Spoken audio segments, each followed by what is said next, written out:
Hola, soy Vicu Pina y esto es Personas que Crean Cosas. Este podcast es la mejor excusa que encontré para hablar de un tema que me apasiona, los procesos creativos.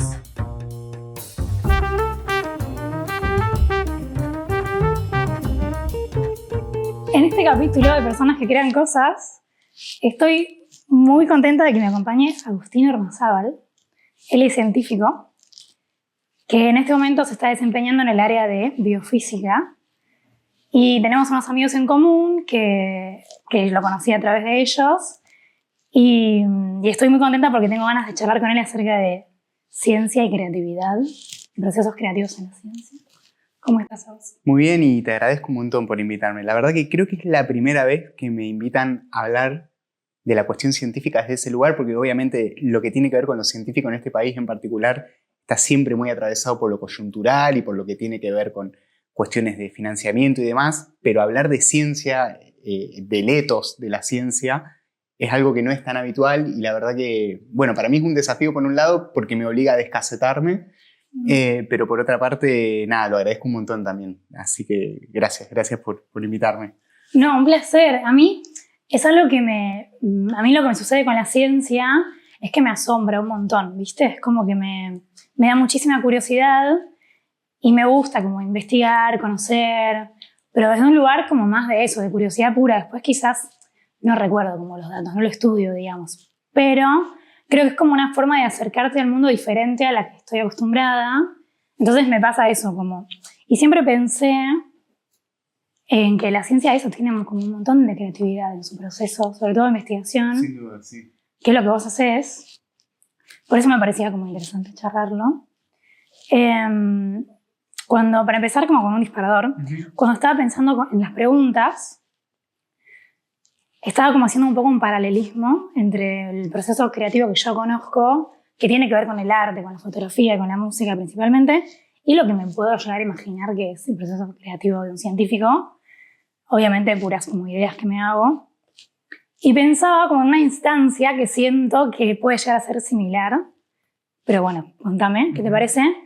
Que es como el lugar al que un poco buscamos llegar cuando tenés como una idea genial, o como cuando tenés una idea maravillosa, o cuando, no sé, en mi caso, cuando termina una canción y es como una sensación hermosa que se te enciende todo el cuerpo, o cuando estoy sacando una foto y de repente es como, esto está bárbaro, como que encontrás algo.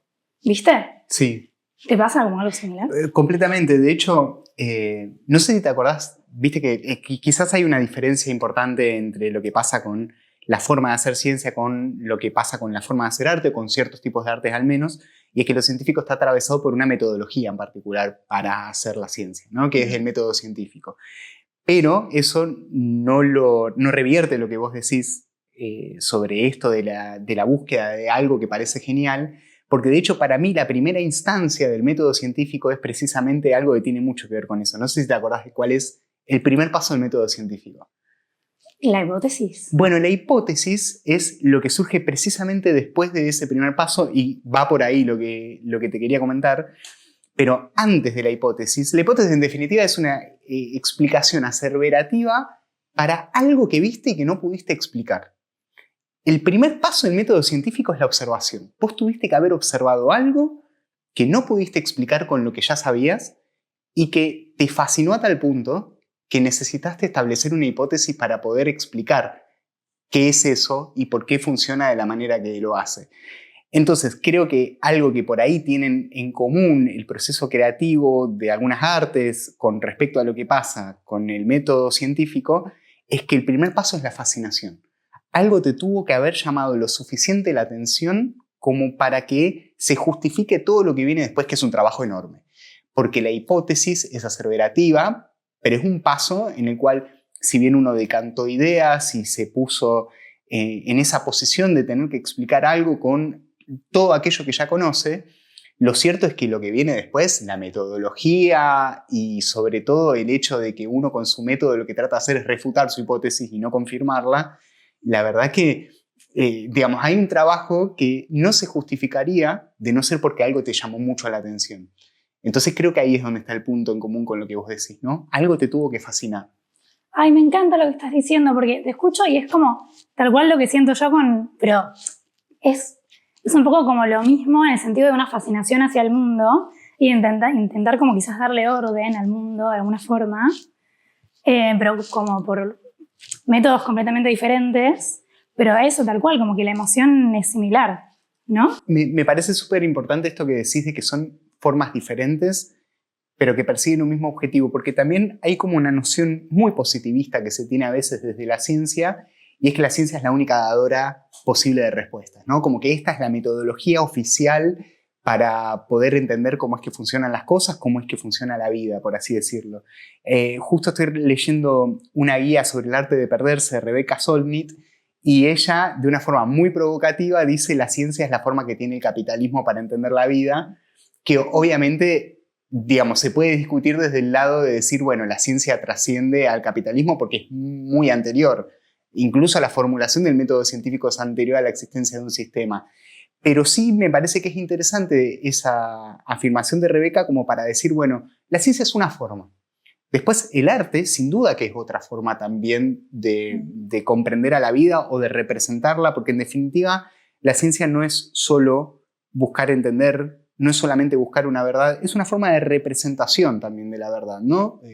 Vos decías en la presentación que me dedico a la biofísica y particularmente yo me dedico a la biofísica teórica, hago modelos y esos son precisamente modelos de cómo funciona la realidad, pero en general esa realidad, esa verdad que uno encuentra de forma muy transitoria, porque las verdades en la ciencia siempre son transitorias, es una representación de esa realidad que tiene todos los sesgos propios de un experimento.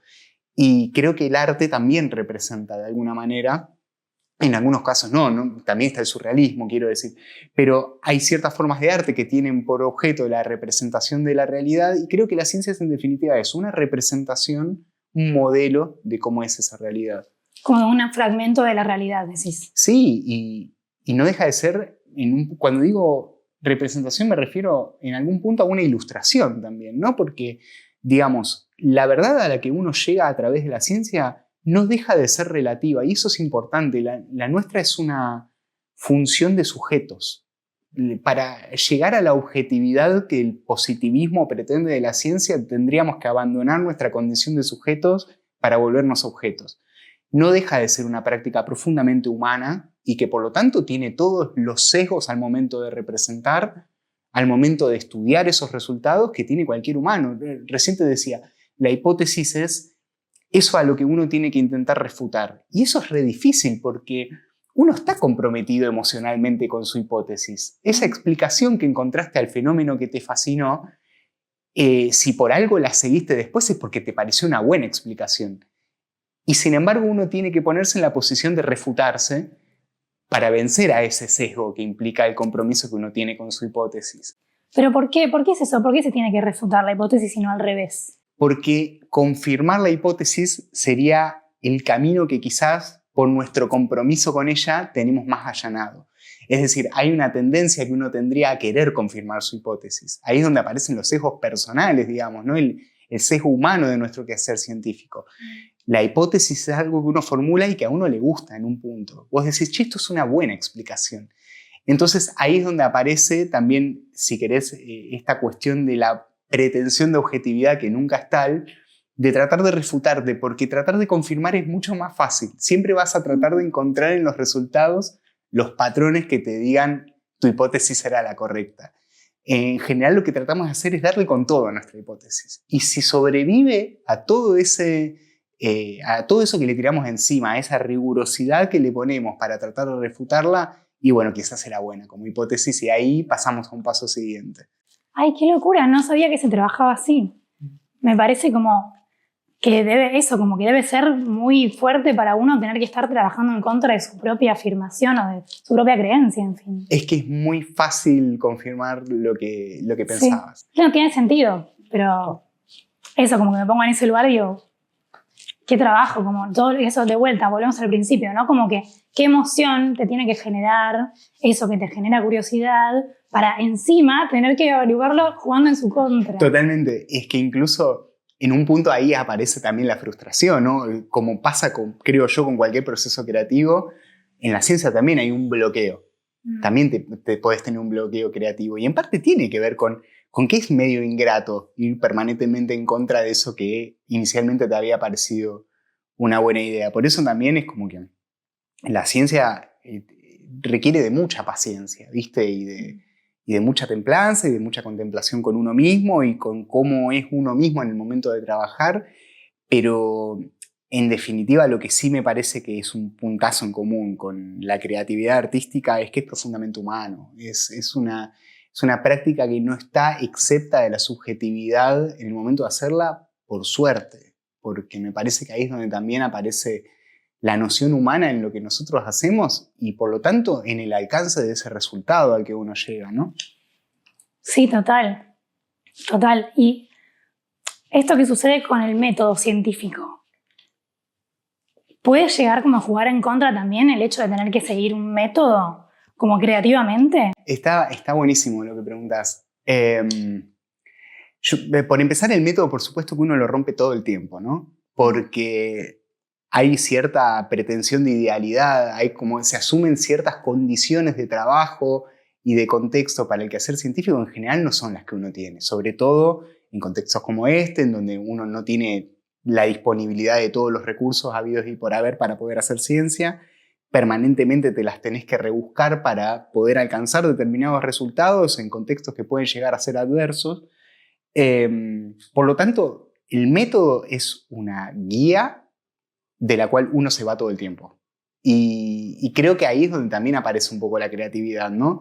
Yo creo que sobre todo aparece la creatividad en el momento en el que obtenés un resultado que no es el que vos te esperabas, porque cuando vos haces un experimento, o en mi caso, cuando haces una simulación y te encontrás con un resultado que no es el que vos te estabas esperando en el momento de hacer el experimento, porque eso también es importante decirlo, en general uno tiene un resultado esperado cuando hace un experimento, una de dos, o te equivocaste en algo y hiciste algo mal de tu experimento, seteaste mal un parámetro de la simulación, o aparece algo que es novedoso, porque si vos te estabas esperando un resultado, es porque evidentemente había información previa que te invitaba a pensar que eso iba a ser de determinada manera. Pero si hiciste las cosas bien y no te dio eso, y ahí hay una novedad. Ahí hay algo que evidentemente no se desprende de lo que ya estaba descrito, sino que es nuevo. Y ahí es donde me parece que también uno se tiene que poner en una posición creativa para intentar explicar, para incluso formular una nueva hipótesis a partir de eso. Las hipótesis todo el tiempo se refutan. Yo refutaré 2 o 3 por semana, no sé, pero es como... Un montón. Es que ni siquiera lo pensás, ni siquiera es algo que pasás al papel. La hipótesis es algo que permanentemente ocurre en tu cabeza, ¿no? Y encontrás algo que no entendés, lo explicás de determinada manera, probás algo para intentar ver si va por ese lado, el resultado lo refuta y empezás así, pero no estás rígidamente pensando en un método escrito, grabado en piedra, sino que estás permanentemente pensándolo y hasta te diría inconscientemente.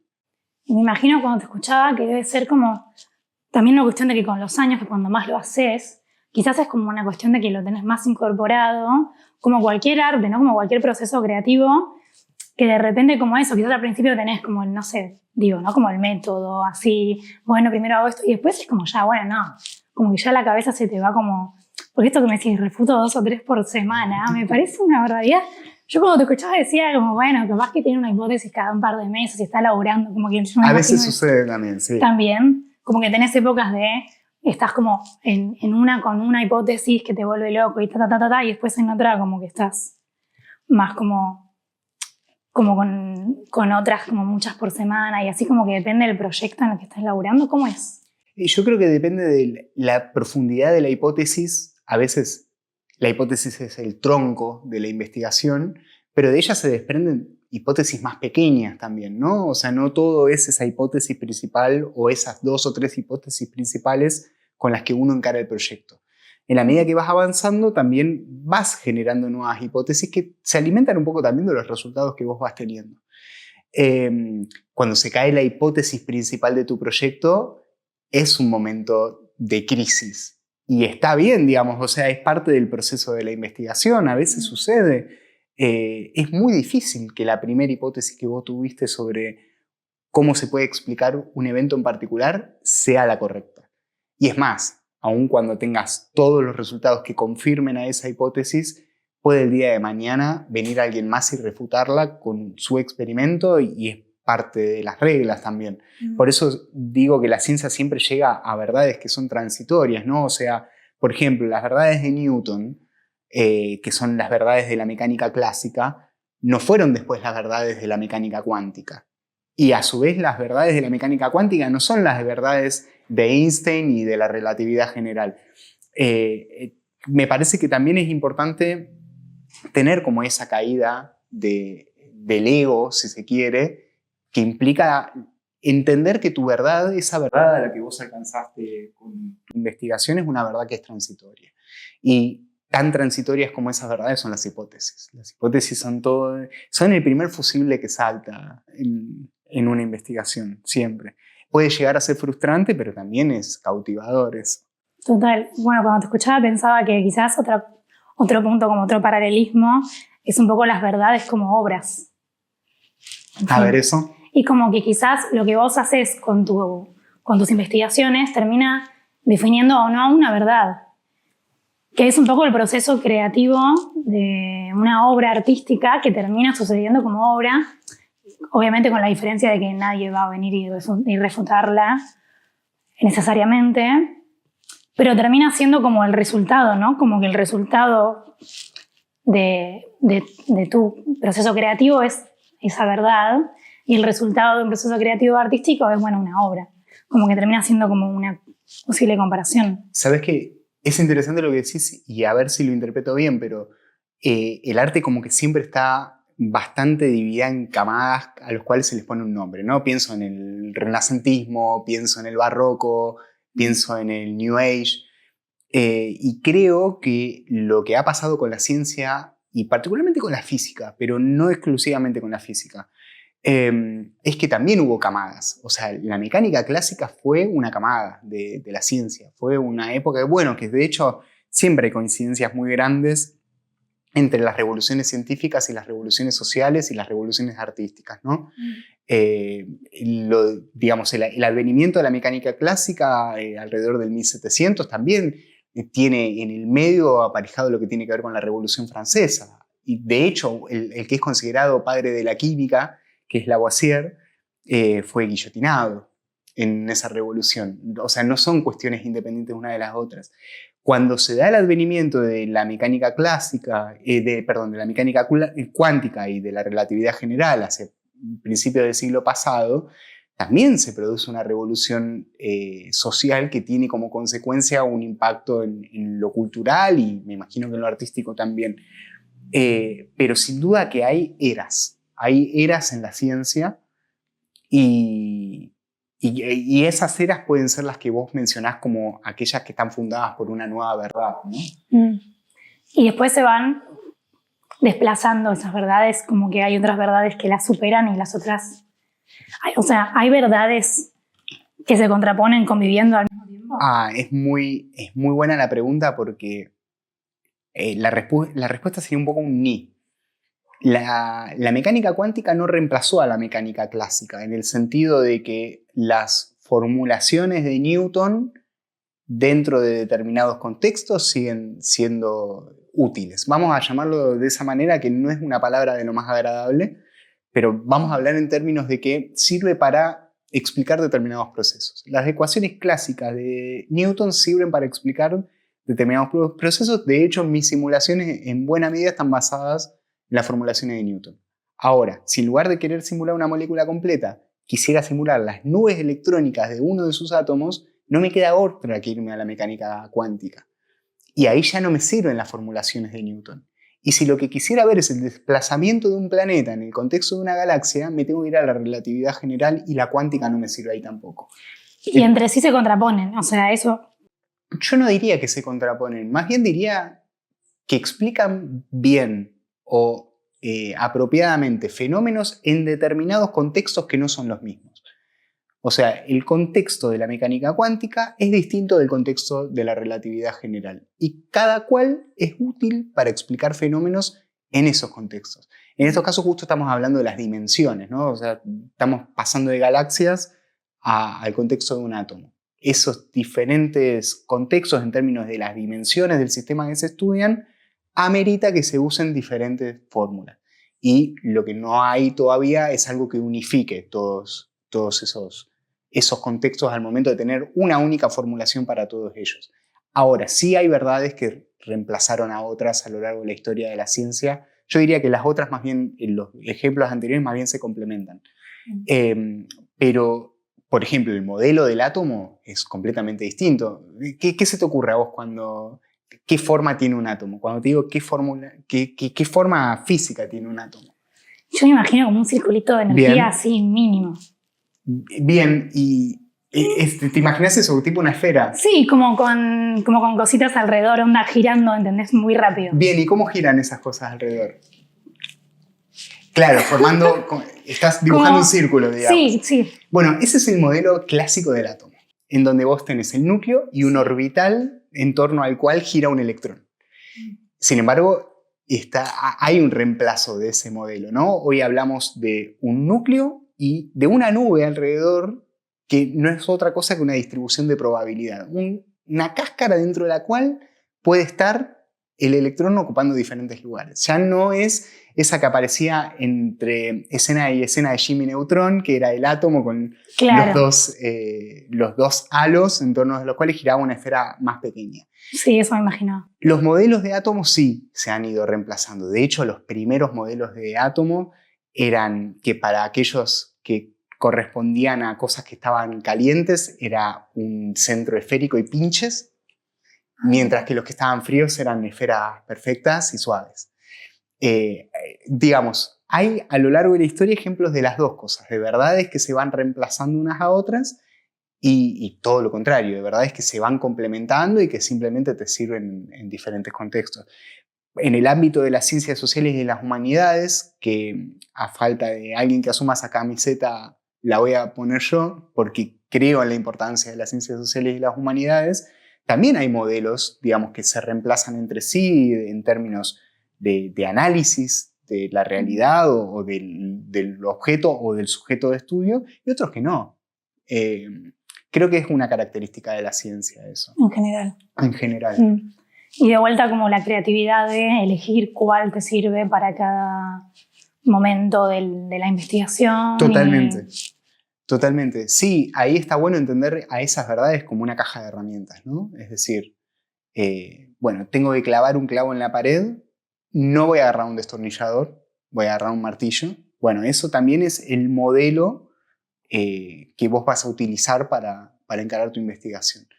Yo uso, por ejemplo, técnicas de mecánica clásica. Si un día tuviese que simular ruptura y formación de enlaces entre moléculas, ahí tengo que usar cuestiones que tienen que ver con la cuántica. Es eso, es entender que esas verdades son también un abanico de herramientas posibles que están a disposición, que a veces es difícil saber usarlas, pero que en diferentes contextos sirven unas y no otras o se complementan entre sí. Total. Bueno, de vuelta, se me vienen todo el tiempo comparaciones, esto de la caja de herramientas, como que en el arte pasa lo mismo, como que a veces uno tiene más herramientas que otras y es un poco saber jugar, como que siento que más herramientas te dejan jugar con más soltura, lo mismo, ¿no? Como en la investigación, como cuantos más en contacto estás con ciertos recursos o ciertos modelos, etcétera, como no sé cómo lo dirías, con más soltura jugás y más libre estás como creativamente. Siento que es un poco eso, como que te da más soltura a vos para moverte dentro de tu propia investigación y en tal caso poder como abrirte a otras posibilidades, como que es un poco eso, ¿no? Total, total, y al mismo tiempo pasa algo que debe pasar en cualquier otra disciplina. De hecho, vos lo mencionabas al principio, nuestros grupos en común de amistades en buena medida tienen que ver con el mundo del arte y de la música, y lo he hablado con amigos, con amigas que son músicos, músicas, y claro, la amplitud de esa caja de herramientas es desesperante también en un punto, ¿no? Sí, total. Bueno, hay todo por hacer y hay todo por usar. La totipotencialidad de esas herramientas en un punto también abruma. Por eso a veces es difícil el quehacer científico en términos de, bueno, tengo esta pregunta para responder. ¿Cuáles son todas las posibles aristas a partir de las cuales las puedo encarar? y bueno, la verdad es que las herramientas en general son múltiples, ¿no? Y a veces es una cuestión intuitiva de cuál es la mejor para abordar la pregunta, otras veces es por serendipia y es, bueno, la suerte de ahí jugando su rol, y otras partes es simplemente, bueno, esto me sale mejor. Vamos a ver si con esto me alcanza, ¿no? Porque, bueno, eso también es una, digamos, es una pulsión que uno tiene permanentemente. Aprovechar más aquellas herramientas que se le dan más naturales. A veces alcanza, a veces no, pero, digamos, es entendible también tener esa intuición. Pero sin duda es que la totipotencialidad de la caja de herramientas es una de las claves para encarar la pregunta, ¿no? que tenés en el marco de tu investigación. Y así como te pasa con la cantidad de herramientas que tenés para abarcar algo, ¿te pasa con la cantidad de cosas que faltan por saber en el mundo que te dan como que te generan algo en el sentido de decís como, che, falta un montón? ¿O no? Hoy en día, ¿cómo se vive eso como en la ciencia? Yo creo que es súper personal cómo lo percibe cada quien. A mí particularmente nunca me disgustó no saber. Es como, no me desespera no saber las cosas. Pero te motiva. Claro. Es lo que te motiva. Hay algo ahí de esa incógnita, de eso que falta por saber, en donde uno tiene un sentido de propósito. Decís, bueno, de todo eso que falta por saber, a mí me gustaría por lo menos conocer esta parte, ¿no? Pero nunca tuve esa desesperación de decir, che, me abruma todo aquello que no hay por conocer, porque hay algo de la belleza también en todo lo que no se conoce. Y me gusta que esté ahí presente, ¿no? Todo ese abanico de lo desconocido. Hay posiciones en este momento de estudios sobre la ciencia que hablan de que a partir de las revoluciones de la física del siglo pasado se dio un paso que es difícil que vuelva a darse en términos de descubrir cosas de aquí hacia futuro. Yo la verdad que no me animaría a decir tanto. Mirá. No me animaría a decir que no va a volver a darse un nuevo paso. Nosotros le decimos revoluciones científicas, que no va a volver a darse una revolución científica como la que se dio en ese momento. Sí es cierto que las revoluciones del conocimiento del siglo pasado hoy en día tienen más repercusión en la revolución tecnológica, ¿no? Es decir, de cómo se usa ese conocimiento para la generación de nuevas tecnologías. Pero a lo largo de la historia científica eso siempre fue una rueda. Las revoluciones tecnológicas también dieron lugar después a nuevas revoluciones en términos de conocimiento y así sucesivamente. Es una rueda que gira. ¿Cuál fue la revolución que se dio del siglo pasado? Yo creo que fueron varias, pero principalmente el advenimiento de la física cuántica, la relatividad general, que bueno, ahí con Einstein, digamos, como una de las figuras principales, pero no exclusivamente Einstein. Y por otra parte, más pensando en un palo que tiene que ver con mi disciplina, todo lo que tuvo que ver con la genética. Porque de hecho, la estructura del ADN, ¿se te viene una estructura a la cabeza cuando hablamos del ADN? Sí, una como forma. un circulito con un palito, ¿no? Pero la molécula general, la estructura típica es una hélice. Ah, no se me venía eso. Esa hélice, que es como la que mucha gente incluso hasta se tatúa, porque está asociada a la identidad, justamente porque la identidad muchas veces está asociada a la cuestión de la genética. La identidad es mucho más que eso, ¿no? Pero digo, para representarlo con un símbolo.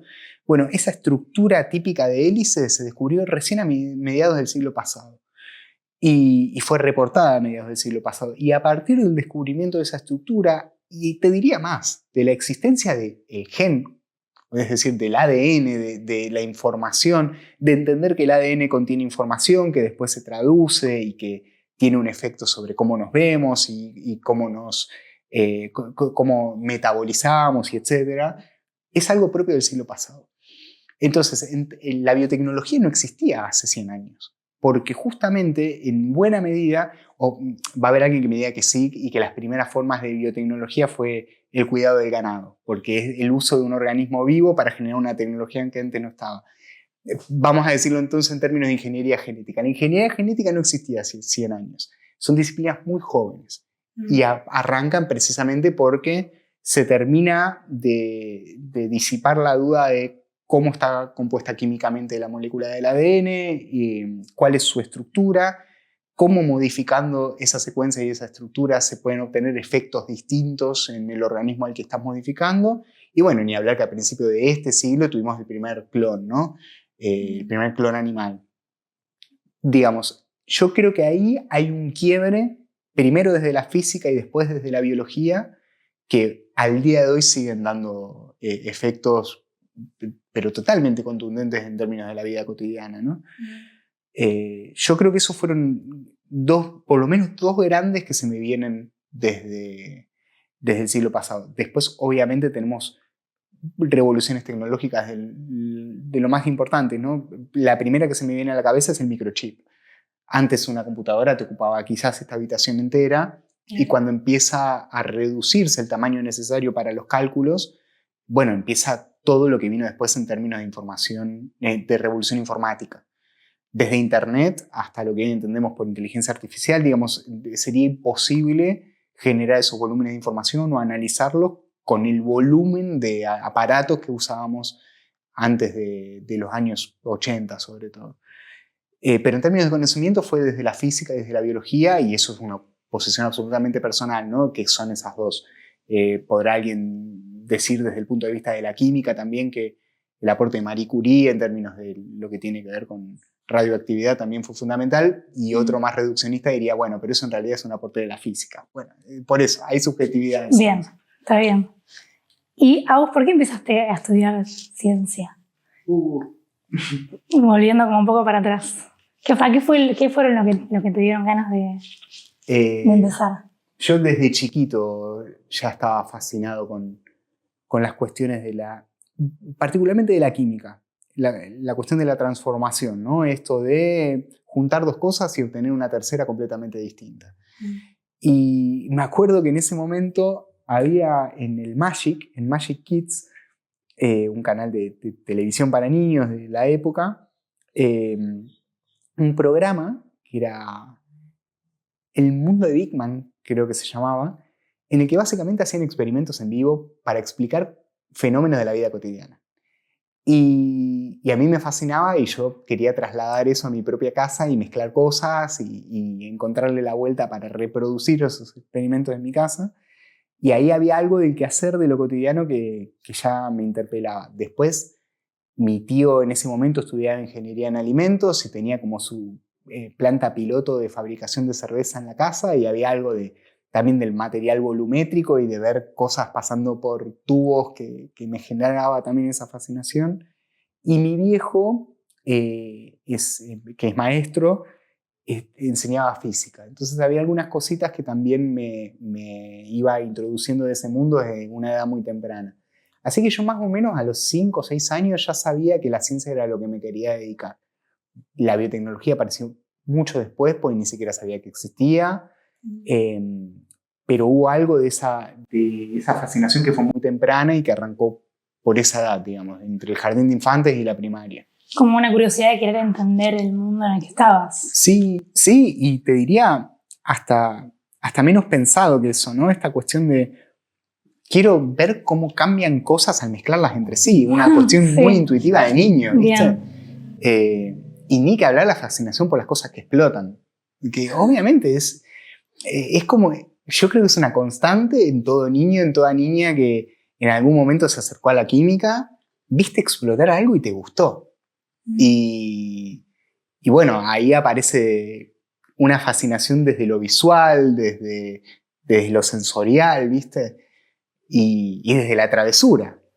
Total. La ciencia un poco es organizadora de la travesura, ¿no? Y hay algo de eso que desde una edad muy temprana ya me fascinaba. Sí, total.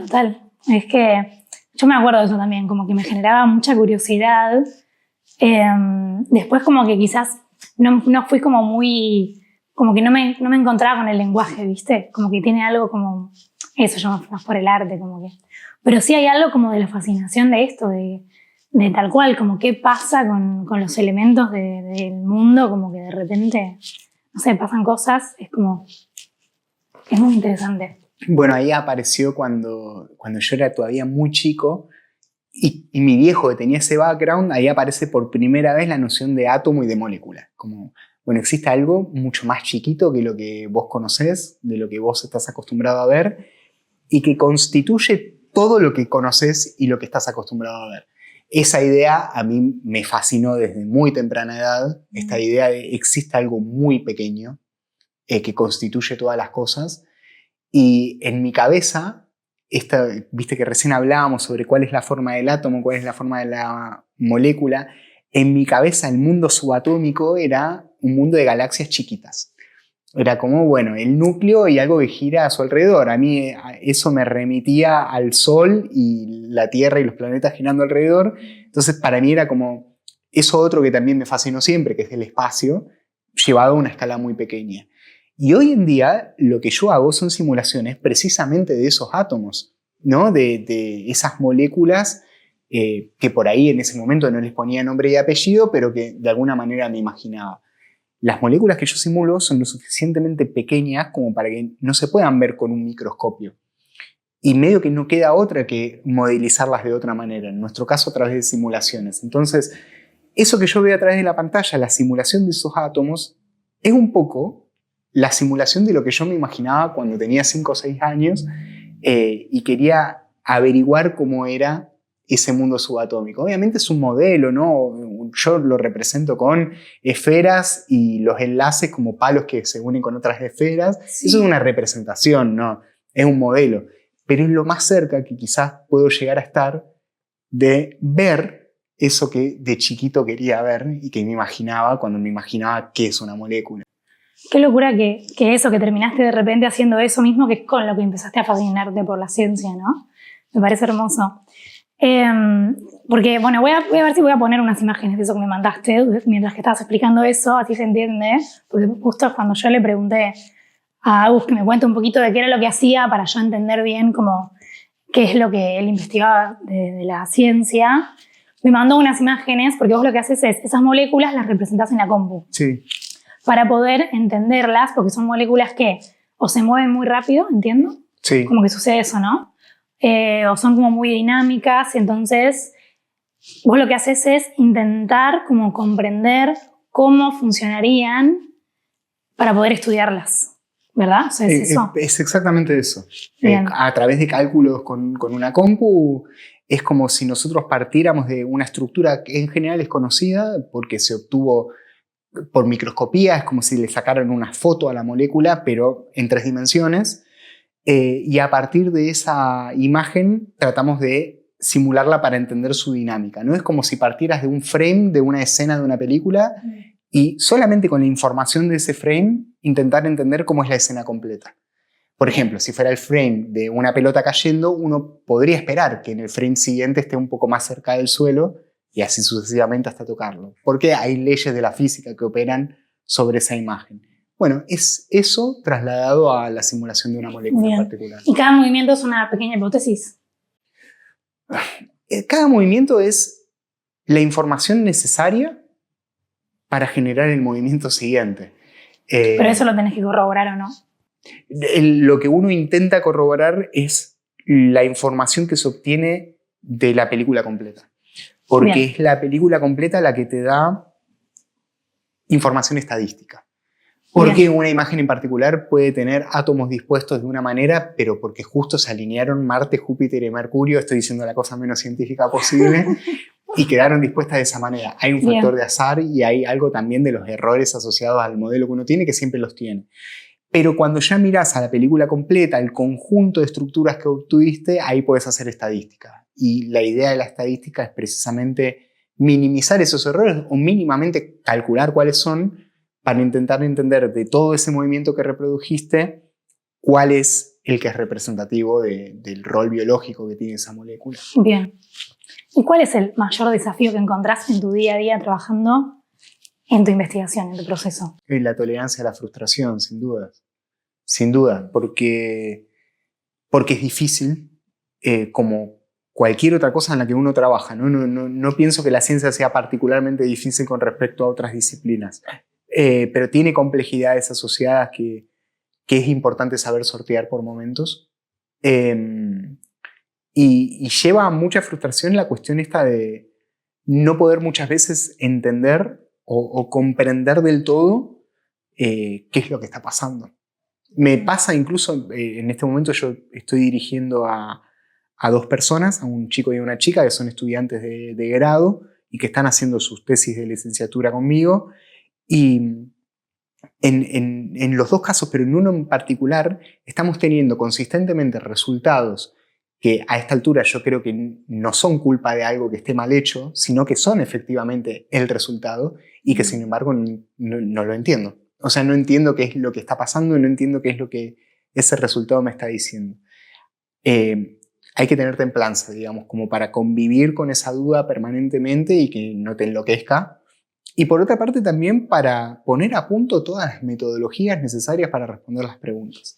Como un poco fría la mente y no dejarse como eso, como abrumar por la frustración, ¿no? Como decir como, bueno, ok, un plan, no sé, como cómo funciona esa parte, digamos.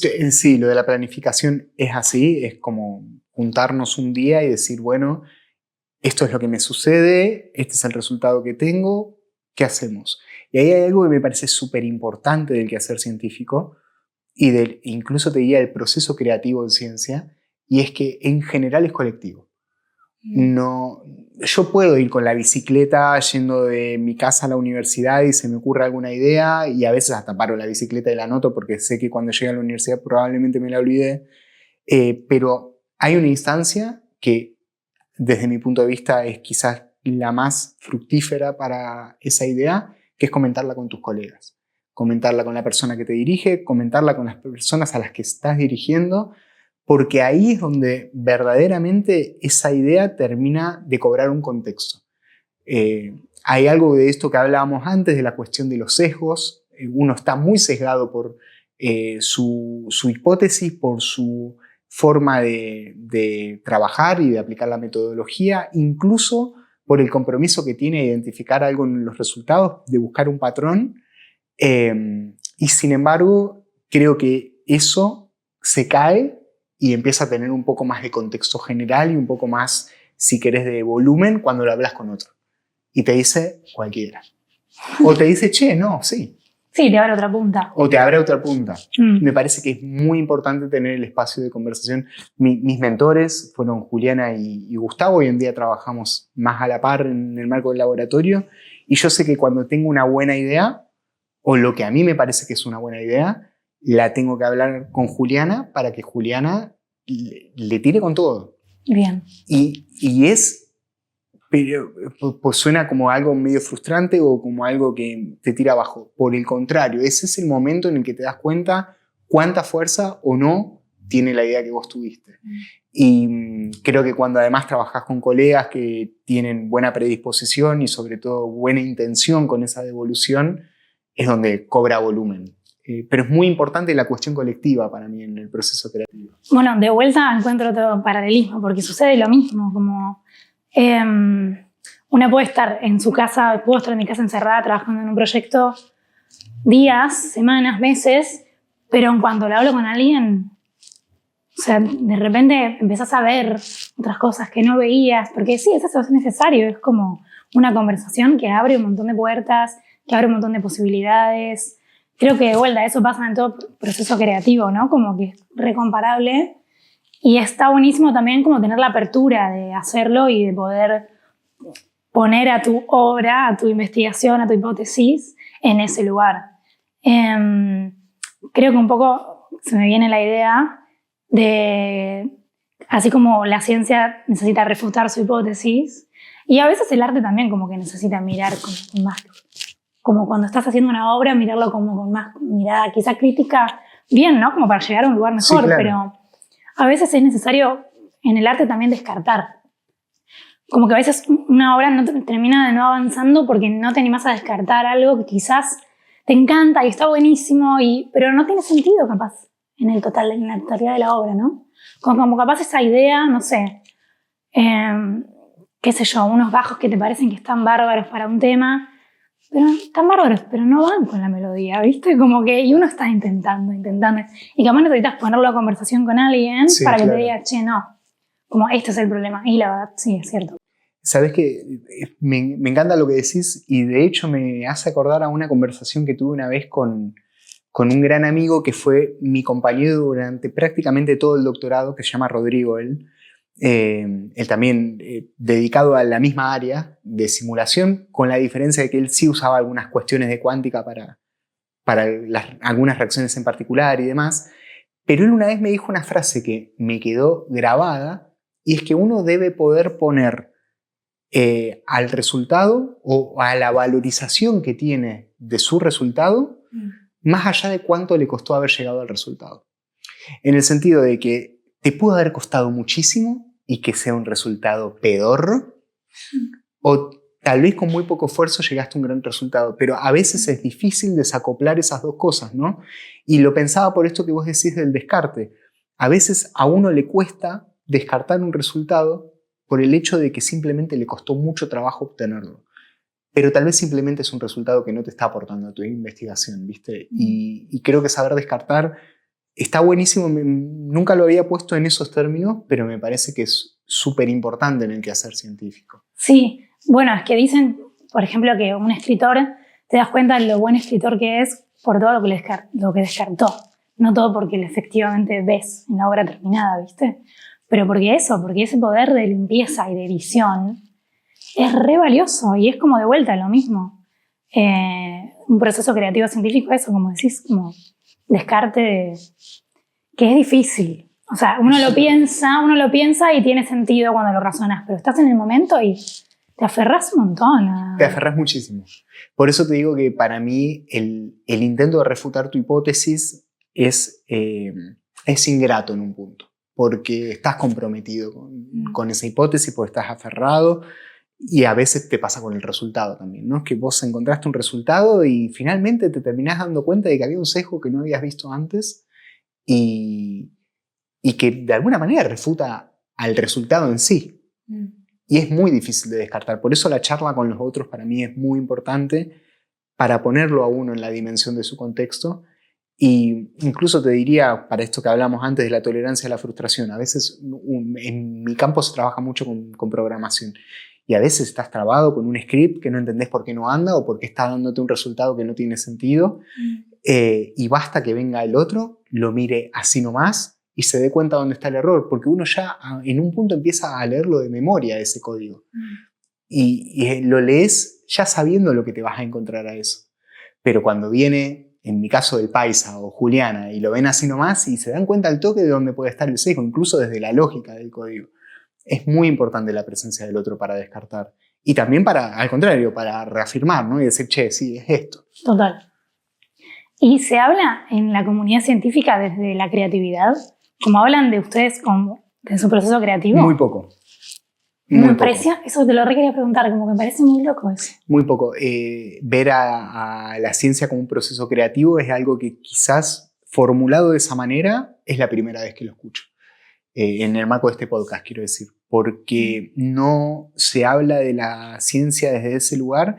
Yo creo que tiene que ver con un sesgo positivista, esto que hablábamos antes de la pretensión de la ciencia como un objeto y como algo objetivo, cuando en realidad tiene un componente humano muy fuerte, y de alguna manera la intención de obviar un poco eso, de que quede en un segundo plano la cuestión humana del que hacer. Como medio no mirar porque, bueno, esto de la subjetividad de la ciencia te lo escuché a vos, pero no me lo había escuchado antes, como que siento que yo tenía esa idea como de la ciencia como objetiva.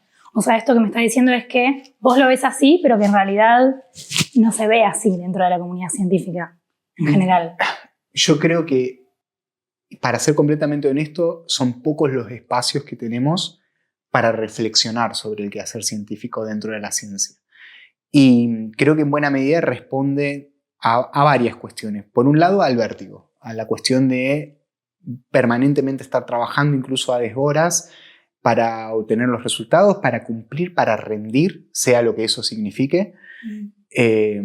Hay algo de cómo te devora el día a día en el ámbito científico que te deja poco espacio para pensar sobre eso e incluso para hablar sobre eso con tus compañeros más allá de lo que es la urgencia, porque algo que sí hablamos mucho entre las personas que ejercemos dentro del ámbito científico es de lo que nos pasa personalmente con eso, pero no en tanto cómo es la ciencia o cómo se ejerce la ciencia, sino más en cuestiones ligadas a nuestra materialidad dentro de la ciencia, ¿no? A las condiciones precarias de trabajo, a las condiciones precarias en términos de cantidad de horas de trabajo. Y, por supuesto, de algo que para mí es importante hablar, que es el efecto que tiene la academia, y con la academia me quiero referir a la institucionalidad de la ciencia en nuestra salud mental. Porque creo que para que la academia sea productiva en los términos que la academia considera la producción, que es básicamente la producción de papers, y eso me parece que es otra rama para hablar un montón, para vos poder producir, o para que la academia se entienda como productiva en ese contexto, uno tiene que tener cierta esmerilidad de su autopercepción. No sé cómo decirlo más sencillo, pero hay algo de la autoestima que tiene que estar tirado para abajo para que uno tenga esa sensación permanente de que algo le falta y que ese sea el motor de producción. Uno produce permanentemente porque siente que le falta algo, porque le falta un paper para acceder a la beca siguiente, porque le faltó una presentación en un congreso para acceder a un subsidio, porque le faltó. Siempre la sensación de falta es una emoción ordenadora en el quehacer científico que es desesperante y que en un punto tiene un efecto sobre el bienestar de uno, pero que te hace ser productivo en los términos que la academia considera que tenés que serlo. Entonces, en esa vorágine de locura de trabajo y de producción, entre muchas comillas de producción, hay poco espacio para hablar de la ciencia y de lo que para uno es el quehacer de la ciencia. Entre eso y también eso, lo que mencionabas del contexto. No, el contexto es aberrante. Y te diría que, si bien en Argentina en particular es muy malo, hay un fenómeno global también que tiene que ver con el de financiamiento de lo científico, con la migración de la investigación hacia el sector privado, en donde quizás las universidades quedan más relegadas a ser la institución que forma a la persona que luego hará su carrera científica en el marco de una empresa. Y eso tiene, por supuesto, una orientación mucho más ligada al crecimiento tecnológico y no tanto al crecimiento del conocimiento, lo cual para mí tiene patas cortas, ¿no? Porque es necesario generar conocimiento para producir nuevas tecnologías. Pero hay un fenómeno global en términos de la precarización de la ciencia que se ve incluso reflejado en la disminución de personas que hacen postdoctorado. Cada vez son menos, tiene que ver con que las condiciones cada vez son peores y mucha gente decide no seguir ahí, pero también con la falta de financiamiento para que haya becas de postdoctorado. Eso es algo que viene sucediendo en todo el mundo y sin duda que tiene un efecto sobre nuestra cotidianidad y sobre nuestro bienestar dentro del campo científico, sin duda. Claro, total. Sí, bueno, no estaba enterada de todo eso que pasaba con la academia y demás, sí, de las condiciones precarizadas, que bueno, lo que no sabía era que como que en todo el mundo era así. Es algo que se empieza a ver, que cada vez son más las empresas las que tienen la concentración de la investigación, desplazando incluso a universidades que son históricas. En Cambridge se ve mucho eso, que muchas personas están empezando a hacer sus investigaciones tras terminar el doctorado en el marco de una empresa. Como que la carrera clásica del científico que hacía su carrera dentro del ámbito académico de puertas para dentro de la universidad empieza a ponerse en jaque. Mirá. Y ahora cada vez más es en el marco de las empresas. Claro. No obstante, siguen siendo los estados los que financian buena parte de esos desarrollos, ¿no? Pasa, por ejemplo, con las vacunas. Los principales accionistas de riesgo para el desarrollo de vacunas durante el COVID fueron los estados. Pero bueno, hay algo de qué hacer de la investigación que cada vez está más arraigado en el marco de las empresas, e incluso hay hitos recientes en términos de ciencia que han nacido en el marco de empresas. Por ejemplo, inteligencias artificiales que han resuelto problemas o incógnitas históricas dentro del ámbito científico, como es predecir la estructura de una molécula simplemente conociendo su secuencia, ocurrió en Google y no ocurrió ni en Cambridge ni en Harvard. Sí ocurrió con gente formada en Cambridge, en Harvard y en otras universidades. Claro.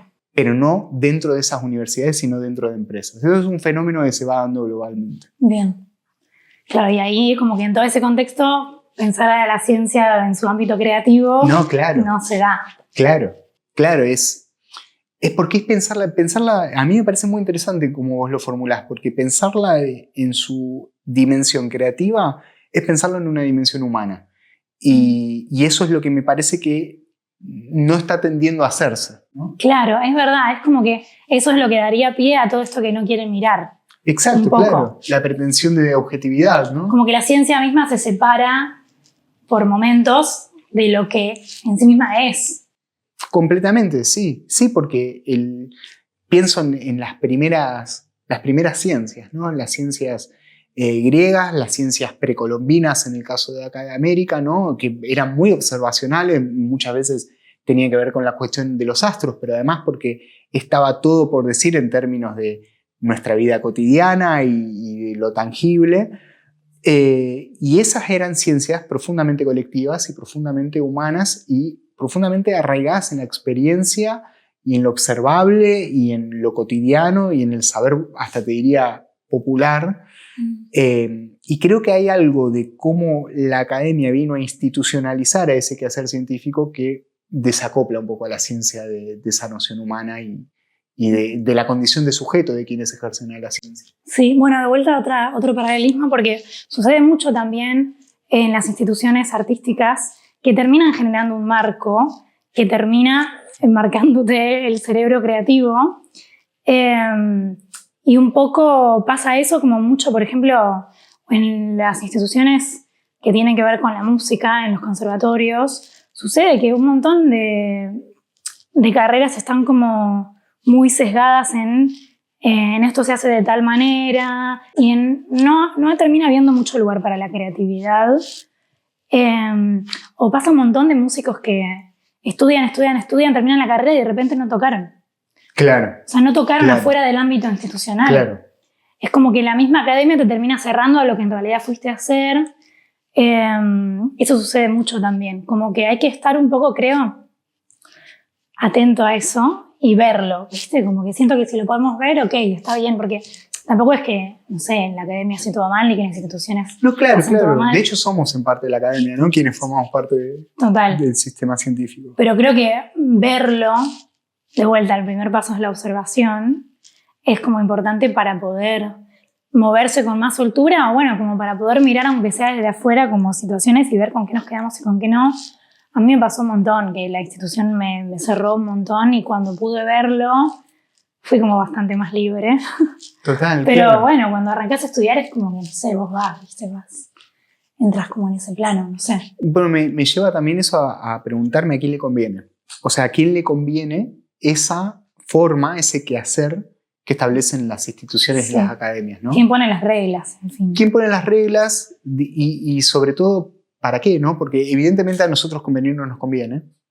Entonces pienso en ese sentido también en esta cuestión de decir, bueno, evidentemente a alguien sí le está generando conveniencia. Yo creo que en el caso particular del ámbito científico le conviene al mercado editorial la forma en la que está pensada la institucionalidad hoy de la ciencia.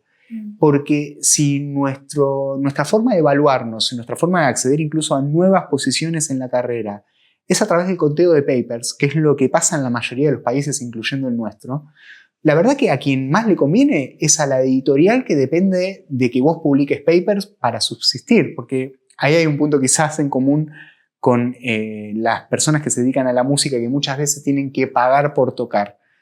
Quienes ejercemos en el ámbito científico pagamos por publicar. Eso es algo que muchas veces no se sabe. Nosotros pagamos los papers. Mirá, lo cual no quiere decir que pague uno porque se acepte el paper. Quiero decir, se hace todo una evaluación de tu trabajo para ver que los resultados sean fidedignos y que son pertinentes. Una vez aprobada esa evaluación, si querés que tu paper sea publicado, tenés que pagar. Y tenés que pagar en dólares. En general son $3.000, $4.000 la publicación, que es un montón de plata y para nosotros es tal vez el presupuesto de un año entero de un laboratorio. Entonces, es absolutamente conveniente eso para la editorial, porque si la forma de evaluarte va a ser publicar papers y la forma de publicar papers es pagándole al mercado editorial, en realidad lo que está pasando es que la academia está tercerizada al mercado editorial. Y lo pienso en el contexto local en Argentina. si lo que vamos a hacer para evaluar a quienes quieren acceder a instancias siguientes del sistema científico es contar cuántos papers tienen. Y esos papers fueron a su vez evaluados por editoriales extranjeras, lo que estamos haciendo es ceder soberanía, porque estamos tercerizando nuestro sistema de evaluación al conteo de algo que evalúa otro. Y ese otro es alguien que probablemente no conoce el impacto local de nuestras investigaciones ni el contexto en el cual se llevaron a cabo. Entonces es muy importante pensar en las formas de evaluación que tenemos en la ciencia, porque en esas formas de evaluación se va todo lo demás. Cómo pensamos nuestros proyectos, cómo pensamos los subsidios, cómo pensamos la manera en la que vamos a publicar nuestro trabajo para que pueda ser aceptado por otra editorial, nos condiciona el proceso creativo. El hecho de tener la evaluación tercerizada hacia una editorial extranjera. Por eso me parece que una de las principales cosas que tenemos que revisar en este contexto es cómo evaluamos algo tan difícil y tan complicado de responder como es qué es la buena ciencia. Si la buena ciencia va a ser aquello que tiene mayor cantidad de papers, yo creo que tenemos un criterio que es equivocado. ¿Y eso se habla en la comunidad? Eso se habla un poquito más. De hecho, hemos tenido algunos intentos, no, obviamente no en este contexto, ¿no? Pero sí quizás de periodos anteriores en Argentina, de empezar a evaluar otras cosas al momento de determinar la pertinencia de que una persona siga ascendiendo en la carrera académica. Por ejemplo, transferencia tecnológica, patentamiento, comunicación científica, que algunas personas lo conocen como divulgación. Digamos, tener en cuenta otras aristas de nuestro trabajo al momento de evaluar nuestro trabajo, ¿no? Y de alguna manera reducir un poco la obsesión que hay con publicar papers, que insisto, para mí a quien favorece casi exclusivamente es al mercado editorial y no al quehacer científico. No, y encima si tenés que pagar $3.000, $4.000 para publicar y vas a juzgar a si alguien publicó o no, es como, puede depender de tantas cosas que no. En un contexto como este es absurdo pretender que una persona publique a la par de lo que publicaba hace quizás 10, 15 años, y no por una cuestión de resultados o de lo que tenga para decir, sino de accesibilidad de los fondos. No, total, es que no es justo. Termina siendo totalmente injusto la comparación. Más, las personas que te evalúan, nosotros tenemos algo que se llama evaluación por pares. Es decir, cuando vos mandas un paper, la persona que evalúa la pertinencia de tu trabajo es otro científico o otra científica, de otra parte del mundo generalmente. Esa persona lo hace ad honorem. ¿Por qué lo hace ad honorem? Porque es parte de la evaluación, te favorece en la evaluación haber sido evaluador. Entonces, tu rédito es académico. Tu contraprestación es que te da algún prestigio, pero bueno, como en todo campo, ¿no? El campo científico tiene su moneda de cambio, su capital se traduce en esa moneda de cambio que es el paper. Pero lo absurdo de eso es que ese capital, el capital científico, solamente te sirve para reinvertirlo dentro del campo científico, porque no es que vas a comprar 100 de crudo y queso y lo podés pagar con capital científico. Te sirve solamente dentro del ámbito académico. Claro. ¿Y para qué? Bueno, para ascender, y creo que el objetivo final de ascender es delimitar la ciencia, es decir, poder establecer qué es la buena ciencia y qué no es la buena ciencia, que es algo que solamente pueden determinar las personas que ya están en los escalafones más altos, ¿no? Claro. Creo que finalmente para eso te sirve el capital científico, para determinar qué es la ciencia. Bien. Y Aus, cambiando de tema, justo antes de arrancar la entrevista que te preguntaba cómo querías que te presente, me comentaste que siempre te costaba un poco el tema de las etiquetas, de la etiqueta como científico. ¿Por qué sucede eso? Porque en general hay una cosa implícita dentro del ámbito académico, del ámbito científico, que es no permitirle a muchas personas autopercibirse científicas. Por ejemplo, un estudiante de doctorado es un estudiante de doctorado, es un becario. De hecho, no es un trabajador tampoco, es un becario. Al punto tal que eso tiene repercusiones materiales, ¿no? Como el hecho de que los becarios y las becarias no tienen aguinaldo, no tienen aportes jubilatorios. ¿Por qué? Porque no perciben un salario. Para percibir un salario tendrías que primero ser considerado trabajador. Sos un becario, recibís una beca, que es una suma no remunerativa. Pero eso tiene una consecuencia simbólica muy fuerte, que es la de que, bueno, si vos no sos trabajador del sistema científico, empezás a esquivarle a la autodeterminación de percibirte como científicos. Te terminás autopercibiendo becario. Sos becario del ámbito científico, pero no sos científico. Te falta todavía para eso. Y de repente terminás el doctorado y vas al postdoctorado. Y es como, no, pero yo todavía no soy científico, porque todavía no terminé el postdoctorado y no entré en la carrera. Y una vez que entraste en la carrera, es como, bueno, yo no sé si soy científico, porque todavía siempre te va a faltar algo para que te sientas habilitado o habilitada para percibirte científico o científica. Por eso es una etiqueta que a mí me cuesta mucho usar.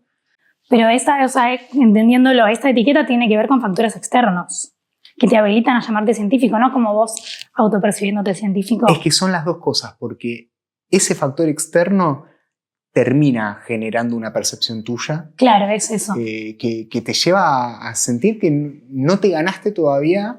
¡Qué fuerte! El lugar para autopercibirte científico o científica.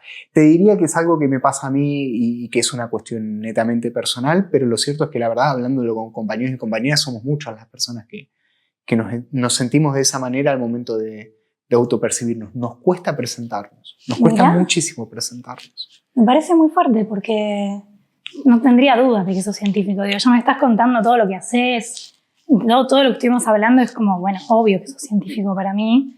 Pero me parece como muy loco esto de vuelta, como los factores externos en la academia, todo lo que va sucediendo, termina incluso como poniéndolos como en ese lugar.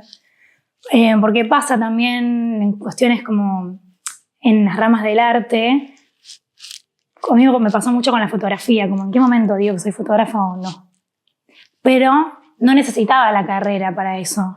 Necesitaba como yo sentirme habilitada, no sé, si trabajo, si no trabajo, si me sé manejar bien dentro de ciertas situaciones. Y me costó un montón poder llamarme fotógrafa, ¿viste? Y con música lo mismo. En un momento dejé de tocar durante varios años y era como, bueno, ya no soy música, ya no soy música, claro. Y capaz que no, porque no tocaba el piano hace 3 años. Capaz que ya no lo era, no sé. Es como raro la autopercepción.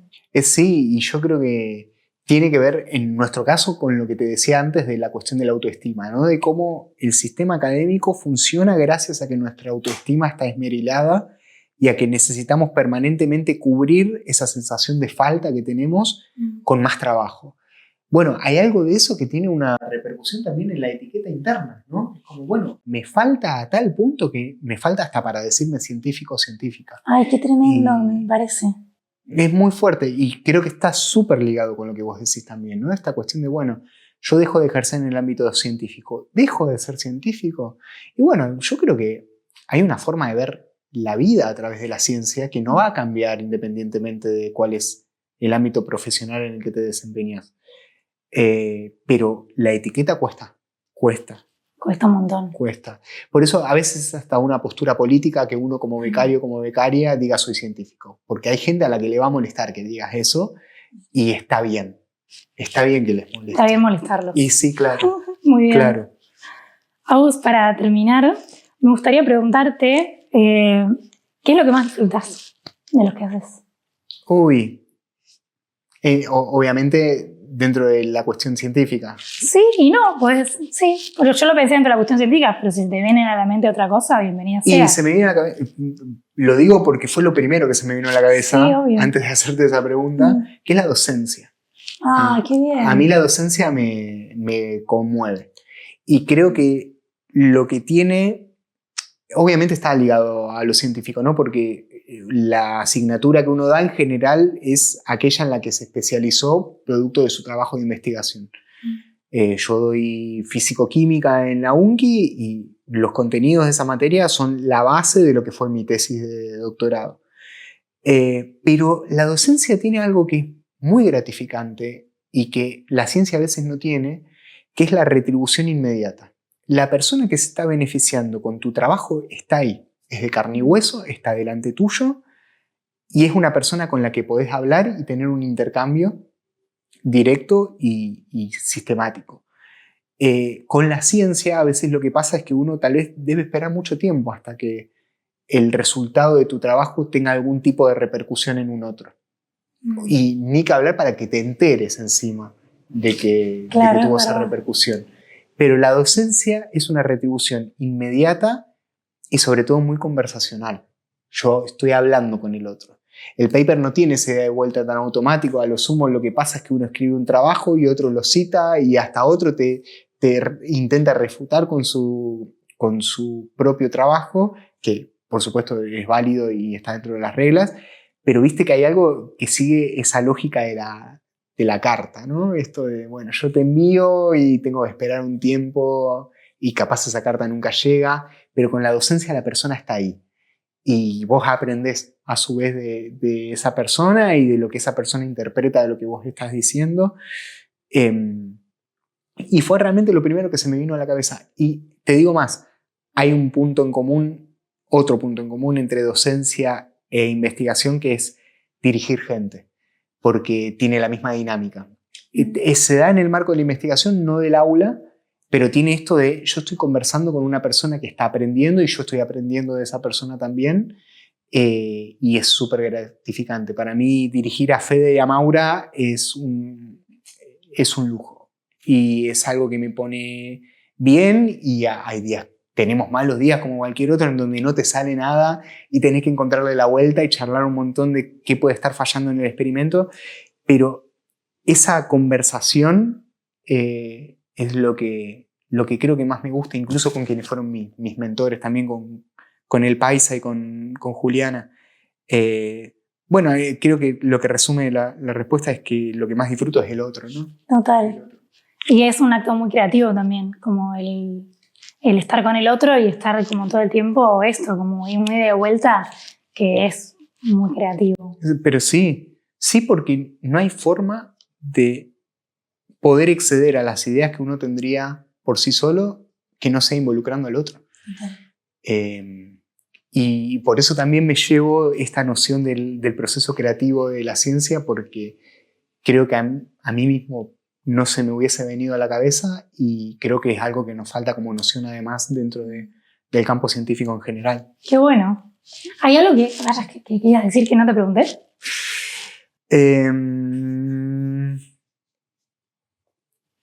Qué difícil esa pregunta. Es que se me da como que de repente dije, capaz que, no sé, tenés algo ahí por contar que no te pregunté. Si no, puede ser, ¿no? Y todo bien. ¿Sabes qué? Creo que no. Bueno, muy bien entonces. Creo que no. Creo que estamos. Como que tocamos muchos puntos. Sí, por eso. Y aparte, viste que a mí hablar no me cuesta. No, para nada. Es medio a boca de jarro. Bien. No, creo que no. Bueno. Creo que no. Espectacular. Un placer. Bueno. Me encantó. Gracias. Muchísimas gracias por invitarme.